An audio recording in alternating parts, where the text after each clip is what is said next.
আসসালামু আলাইকুম। সবাই কেমন আছেন? আশা করি সবাই অনেক ভালো আছেন। আজকে আমি রান্না করব ঢেঁড়স আর পটল আর রেগুলার যা খাবার খাই, হয়তো ডাল-টাল রান্না করব। তো এখানে আমি সব কাটাকাটি করে রেডি করে চলে এসেছি। আসলে একটা কথা ভাবলাম যে আসলে সবার লাইফেই তো একটা কুটনি বান্ধবী থাকে, তাই না? কুটনি বান্ধবী বলতে বান্ধবী থাকে।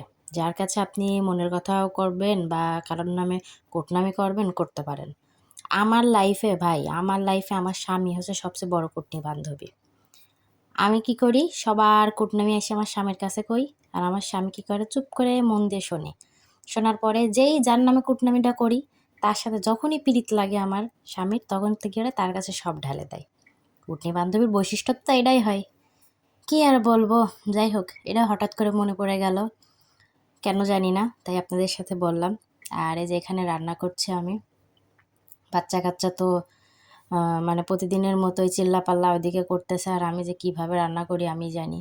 আর আজকে খুব প্যারা খাচ্ছিলাম রান্না করতে যেয়ে, কারণ আজকে এক হাতে ফোন ধরে এভাবে রান্না করা খুবই ঝামেলা। এই যে রান্না করতেছি। আর একটা সমস্যা, সেটা হচ্ছে আমার কড়াইটা চুলার পাড়ে দিয়ে নাড়ানাড়ি করতে গেলে কড়াইটাও দেখি নড়ানড়ি করে। এটা একটা মহা বড় সমস্যা। যাই হোক, আপনারা বলতে পারবেন আমাকে যে এটা কী করলে সমস্যার সমাধান হয়?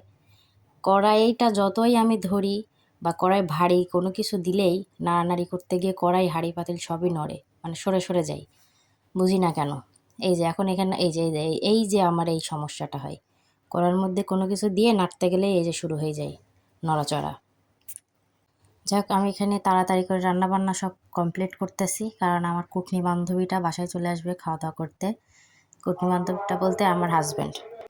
আর আমি যখনই ভয়েস দিই, এই দুপুর টাইমে ভয়েস দিই, আর যখনই সন্ধ্যায় ভয়েস দিই, কোনো কিছু না একটা বাইরে থেকে শব্দ হবে। এখন ভয়েস দিতে গিয়ে কে যেন একটা পেঁপে বিক্রি করতে এসছে। খাও, খাও, খাও, খাও বাদায় দিছে। কি বলবো? জীবনে যা করতে যাই তাই অশান্তি।